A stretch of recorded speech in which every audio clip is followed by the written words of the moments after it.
దాన్ని ఒక ఛాలెంజ్ గా తీసుకొని రెడ్డి బిడ్డ అయినా కూడా ఈ రోజు 42% తెలంగాణలో మేము అమలు చేస్తాము అని చెప్పి కులగణన చేసి ఒక ఆర్డినెన్స్ తీసుకొచ్చి ఆర్డినెన్స్ తోటి అదే విధంగా మేము కేబినెట్ లో కూడా దాన్ని ఆమోదం తెలిపి ఆ తర్వాత మేము బిల్లు రూపంలో అసెంబ్లీలో ప్రవేశపెట్టి బిల్లు కూడా పాస్ చేసుకుని మరి అది గవర్నర్ గారి దగ్గరికి పంపినప్పుడు గవర్నర్ ఒక సంతకం పెట్టేసి ఉంటే అక్కడ ఎక్కడ సమస్య వచ్చి ఉండేది కాదు. ఇప్పుడు రోజు 42% తోటి మొన్నటి నోటిఫికేషన్ లో ఎలక్షన్స్ జరిగి ఉండేవి. బీజేపీ డ్రామా వల్ల మొత్తం తల్లకిందులైపోయింది. బీసీల ఆశలన్నీ కూడా అడియాశలు అయిపోయినాయి.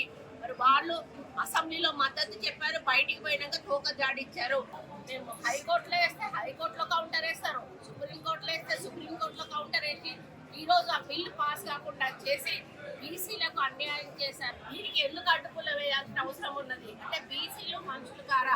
బీసీల సంఖ్యకు వాళ్ళకు న్యాయం జరగొద్దా? సంఖ్యాపరంగా మాకు రావాల్సిన న్యాయం మాకు ఎందుకు రాకూడదు అని మన ముఖ్యమంత్రి గారు ఆయన ఫార్వర్డ్ కాస్ట్ అయినా కూడా ఆయన ఎంతో అభిమానంతో ప్రేమతోటి రాహుల్ గాంధీ గారి మీద ఉన్న గౌరవంతో కాంగ్రెస్ పార్టీ ఇచ్చినటువంటి ఒక డిసిషన్ తోటి ఆయన ముందుకు వెళ్ళినప్పుడు ఈ రోజు మొత్తంగా ఈ యొక్క బీజేపీ బీఆర్ఎస్ ప్రభుత్వాలు దీన్ని అడ్డుపడి అమలు కాకుండా చేసినటువంటి ఘనత వాళ్ళకు దక్కుతుంది.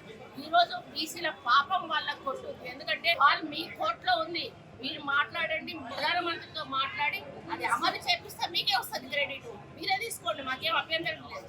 కానీ మాకు బీసీలకు మాత్రం 40% కావాలి.